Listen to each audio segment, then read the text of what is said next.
சுதந்திர போராட்ட தலைவர்களின் வாழ்க்கை வரலாற்று படங்களுக்கு வரிவிலக்கு அளித்தது போல தேசிய தலைவர் படத்திற்கும் வரிவிலக்கு அளிக்க வேண்டும் என அனைத்து பார்வெட் பிளாக் அமைப்பினர் கோரிக்கை விடுத்துள்ளனர். மதுரை உசிலம்பட்டியில் தேவர் ஜெயந்தியை முன்னிட்டு தேசிய தலைவர் என்ற படம் திரையிடப்பட்டுள்ளது. இதனை கண்ட உசிலம்பட்டி பாரதிய பார்வெட் பிளாக் மற்றும் தமிழ் தேசிய பார்வெட் பிளாக் தலைவர்கள் செய்தியாளர்களை சந்தித்து பேட்டியளித்துள்ளனர். அதில் ஒவ்வொரு தியேட்டர்களிலும் எழுச்சிமிக்க பசும்பொன் முத்துராமலிங்க தேவர் வாழ்க என்ற கைத்தட்டல்களும் விசில் சத்தமும் மட்டும்தான் கேட்பதாக நிகழ்ச்சி அடைந்தார்.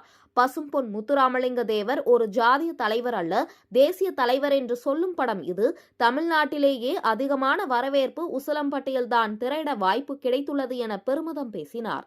தொடர்ந்து பேசிய பாரதிய பார்வெட் பிளாக் தலைவர் முருகன்ஜி, சுதந்திர போராட்ட வீரர் மறைக்கப்பட்ட வரலாற்றுகளையும் எண்ணற்ற விமர்சனங்களுக்கு மத்தியில் யார் மனதும் புண்படாமல் எடுத்துள்ள படக்குழுவிற்கு நன்றி என கூறினார்.